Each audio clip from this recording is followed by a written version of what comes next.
Welcome to Wealth Coffee Chats, folks, for your daily live updates. Get the most out of today's episode by participating in the chat. Make sure you ask some questions, be part of the conversation, have a bit of fun, grab a coffee or a tea, take some notes, and get ready to start your day, folks. Quick few housekeeping rules, though. No spamming, no advertising or self-promotion in the chat. That's not on. Be kind and respectful to everyone when participating. And most of all, have a good time. Real estate investing can be your biggest asset. It also can be your most expensive asset when it comes to getting it right or getting it wrong, folks. It can be time-consuming, stressful, and that's why here at Positive, we have what's called a 6-star team, a full-service team that provides integrated wealth and property investing solutions and services simply designed to help you progress towards your goal of passive income through your property portfolio, folks. Make sure you check out our other podcasts on the Positive Mentor Network. Not only is there Wealth Coffee Chats, there's the Urban Property Investor. Drops every Wednesday with straight talking investing strategies and lessons with Sam Saggers. Property Investor Tales. This is where our clients, you guys, share real life stories from property investing, hosted by some of our advisors and strategists. And that's done every fortnight, dropping every Monday. Wealth, Wine and Wisdom, folks, that debriefs the week that was in the world of finance and property, hosted by yours truly, Jason Witten and Andy Fenton on Fridays. Welcome to another Wealth Coffee Chat. Marvellous Monday. Hope you're well, folks, wherever you are. If you think it's Get Rich Quick, you're in the wrong place. This is the wrong podcast. This is the wrong live for you. Welcome to another Wealth Coffee Chat. Hope you're all awesome and well. There you go, team. Welcome to another Wealth Coffee Chat, Property Management Wednesdays. That intro always tends to remind me to get on the podcast and check out another episode of whatever you're into that week. But it was a cracker of an episode that Sam Saggers put up the other day about understanding some rent cash flow. So check out the Urban Property Investor team when you can. Certainly one to deep dive into. But what are we doing today, team? What are we doing today? It is another property management episode of Wealth Coffee Chats.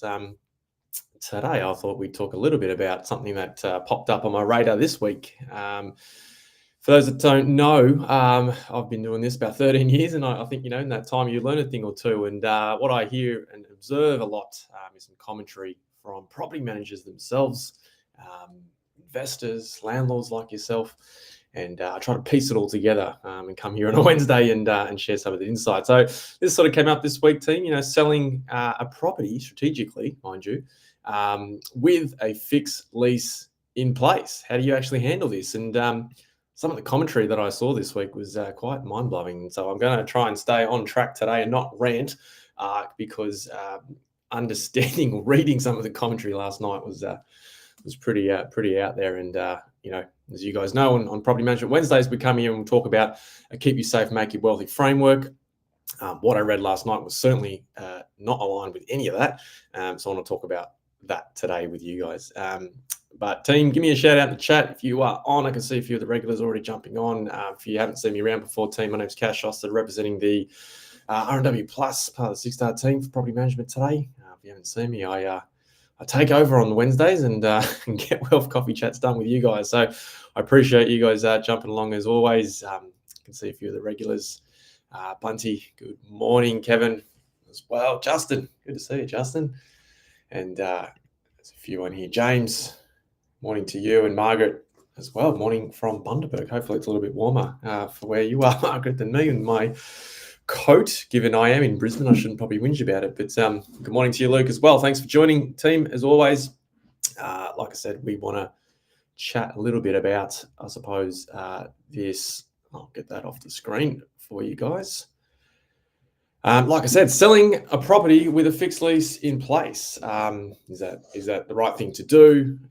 What complications can come from that? What do you need to know as the landlord when you are selling strategically? I just wanted to, again, share some insight and unpack that today because, like I said, from the top team, part of listening to and observing a lot of commentary in the industry, whether it's Facebook groups, different articles I see out there, it's quite interesting. Everyone's listening to everyone's perspective on what's actually the right thing to do. And like you guys know, it's about keep you safe, make you wealthy. And interesting enough, this topic came up. And so here's the situation, team. I'm going to read this out so I don't get this wrong. So listen to this. So a tenant had just signed a new 12-month lease, right? A new fixed 12-month lease. Once the tenant had moved in, a few weeks later, the owner says, hey, I need to sell the property. I'm experiencing some hardship and I'm going to move the property on. So tenant, you need to move out because I'm selling the property, right? Now, I don't know the location of this. I'm just going to assume that, perhaps maybe appealing to the owner-occupier market might be something that this owner wants to do, right? The tenant says, hey, that's cool, but I'm staying. I've got a fixed term lease for the next 12 months and I plan to stay here for the next 12 months. Again, we're going to make some assumptions in between here, some conversations that have happened between maybe the property manager, the selling agent, and the investor, and the tenant for that matter. And property goes to market, and all of a sudden we are a few weeks into the campaign, and there is no investors. There is no investors looking to purchase this property. Interesting, right? Interesting. Why would there be no owner-occupiers? Well, most owner-occupiers want to move into the property in 30 days, 45 days, whatever that settlement term looks like. They potentially do not want to wait another 10, 11 months. So here's the situation that the owner finds himself in. He sort of said, hey, I need to do this because I need to sort of cash out and do whatever I need to do. But he's got a tenant stuck there for 12 months. The tenant has the right to stay on. Good morning, Scott. Thanks for joining. So team, what happens now? Do we leave it with the property manager? Do we leave it with the selling agent? Do we take the property off the market, try something else out? And again, I know Jason talks a lot about it, within wealth coffee chats, at the minimum, and it's all about selling strategically. Now, potentially, from what I observed and what I read, there wasn't much strategic thought in terms of this situation or this strategy, lack of strategy, I should say, moving forward to move the property onto the next person. What was also crazy, and this is where I'm going to try really hard not to rant about it, but all of a sudden, after this sort of question and this note was posted, all these comments came in, and it was about a dozen responses, and I read through them, and I only agree with one of them. All right, there was a lot of feedback. You should do this. You shouldn't do that. Tell your property manager this. The property manager saying, I'm going to do that. Tell the landlord no. Mind blowing. So I only agree with one of those suggestions, right? So I'm going to take you guys through that. So I just want to recap on this situation, right? Number one, there's a fixed lease in place. You guys need to know as an investor, if you are strategically going to sell a property and there is a fixed lease in place, for the most part, it is exactly that. It is a fixed lease, and the tenant in this situation has the right to, suggest what they have. And if they feel like they want to stay there for 12 months, then we need to navigate that, right? So, we want to understand that before we actually go to market, unless there's mutual consent to end the tenancy early, right? Number two, if you are selling, there's got to be some requirements to meet legislation in terms of notice periods to inform the tenant that the property that you as the investor do intend to sell that property. And there's obviously going to be some notices around, open homes and things like that. From what I gather, it doesn't sound like many of this stuff happened. Number three, there's got to be permission in writing from your tenant to agree for you and your photographer to take internal photos, given they've got items in there. And they also need to have agreement in writing. You need to get agreement in writing, or your selling agent, your property manager at the very least needs to do that for you guys, in terms of holding an auction on site. So again, need to know this sort of stuff too. Good morning, Sonia. Thank you for joining. I love the regulars coming. This is awesome, team. Number four, just so you guys know, and I'm going to use Queensland as an example because this property was in Queensland, or is in Queensland, I should say.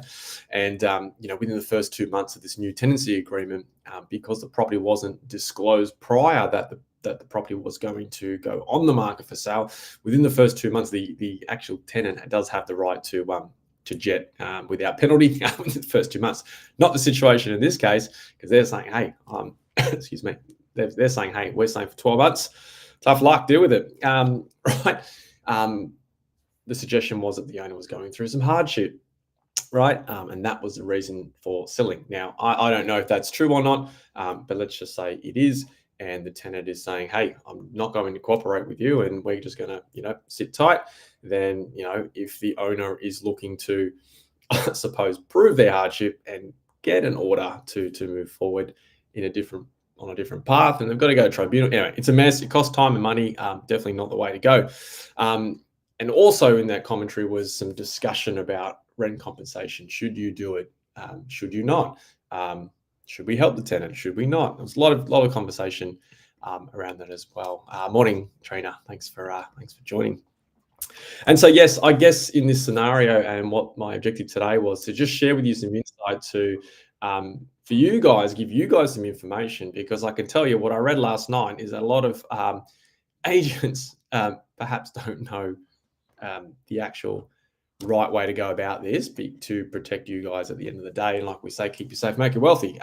Because here's some of the commentary, right? The tenant had said, hey, I'm staying, right? Commentary was, no, do not give them compensation. The owner shouldn't have to pay more. Tell the sales agent to not overdo the inspections. This might set a precedent. I don't even know what they're talking about there, right? This is a part of renting.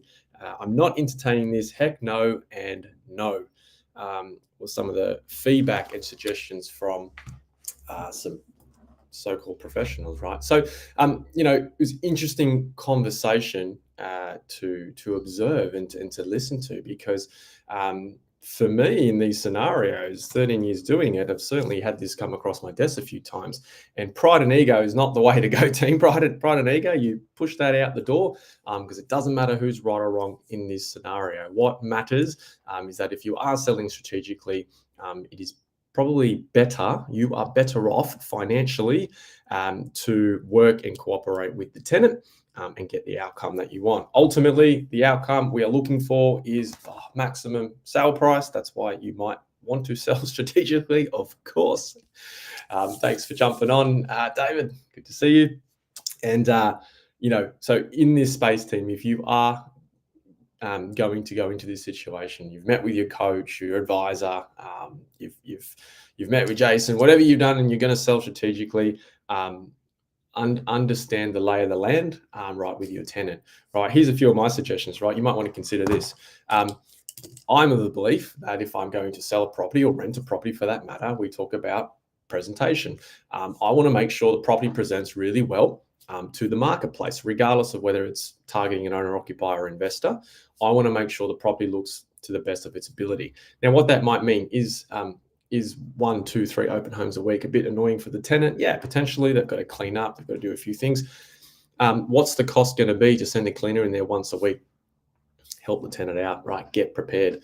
Why would I want to do that? Well, 1, make their life easier, but 2, ultimately, I want to maximize my sale price. I want the property to sparkle. I want the property to look amazing in the marketplace at the open home, right? Again, regardless of investor or whoever the purchaser may be. Some of the suggestion was, no, don't give the tenant a rent reduction, stuff them, right?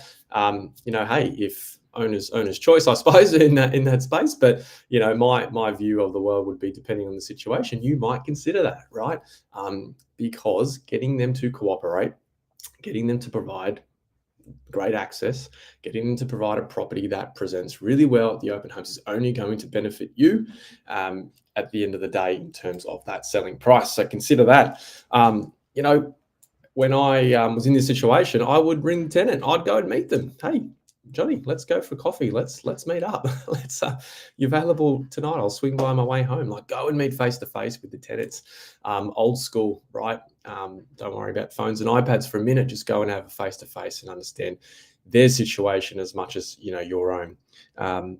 Property managers should be doing this, right? Property managers, selling agents, this sort of stuff needs to go on. Probably doesn't happen enough, right? Which is why I read what I read last night. Yes, you absolutely need to follow legislation changes. Legislation, notice periods and things like that. 100% follow the rules in that space. But why do we do this, team? Ultimately, it's to keep you safe, make you wealthy. Follow the rules, maximize your result. At the end of the day, if you are going to sell and you do have a fixed lease, and this does happen, and from time to time, given different marketplaces and whatnot's going on in our world, because like we say, with holding property and property management and all the rest of it that comes with it, there are challenges, and challenges are inevitable. But it's all about, having the right strategy in place, get all the information together, put the right strategy in place, get the right team involved, and then you can obviously put something together really, really well. Shout out in the chat team if you've ever been in that situation. Let me know if you've ever had to sell a property with a fixed lease, and if you had, how did that go for you? Because I think from my perspective, what I've learned is create a campaign, create a situation where there's less friction. If there's less friction, property presents really better. You're going to get more interest on the property, ultimately getting what you want from that scenario and that situation. So really interesting team, really interesting feedback, from people in the industry, and obviously just giving you a perspective on, feedback, conversations I've had over the years with from landlords, from tenants. Ultimately, I think we all just need to work together to get the best outcome. I've never seen a exceptional outcome, like new suburb record. I've never seen that when the tenant, the landlord, the agents haven't all cooperated. It just doesn't work out that way. And ultimately, it's not costing you. It might cost you, $200 a week to get a cleaner, and $20 a week in rent reduction. But I tell you what, if we get it wrong, it'll cost you tens of thousands, if not hundreds of thousands, in the ultimate sale price, which is what really matters here at the end of the day, and that's what we are looking to get, obviously. So, team, hopefully that's helped. Hopefully there's a bit of understanding there. If it hasn't, let me know. We'll get another topic next week, I'm sure, and we'll have another crack at what we're doing. But team, any questions, of course, always please reach out, through to myself or the team. Like we say, we always want to, emails popping up on your screen at the bottom. I'm really interested, and what I'm passionate about is just, hearing your stories and working through what those outcomes and strategies might look like. I think it's a really cool thing. My goal is to sort of help you guys maintain and hold that property for a long period of time, obviously with your advisor team. So team, email there. Any questions throughout the week, any topics you want me to talk about, please. I welcome that commentary and that conversation every day of the week. So team, I might pause there. Sonia, some good strategies there. Thanks. Yeah, no, appreciate that. And Margaret says thank you as well. So thanks for joining team here today. That's me done and dusted for Wednesday. Wealth Coffee Chats, another episode for property management done. Don't forget, we do this at about 8:10 on every day of the week, I should say. I'm only here on Wednesdays, but tune in 8:10 tomorrow, team. Jason's back. And then don't forget Finance Fridays. That's it for me, team. Thanks for joining. Thanks for playing along. I will see you soon. Episode of Wealth Coffee Chat, folks. Make sure you like, subscribe, and turn on your notifications so you never miss a thing when we go live. Improve your portfolio and investing game, folks, with Wealth Coffee Chats live every morning at 8:10 each weekday. Make sure you join us. Previous episodes are also available wherever you get your podcasts, folks, as well as our other podcasts from the 6-Star team here at positivementor.com.au.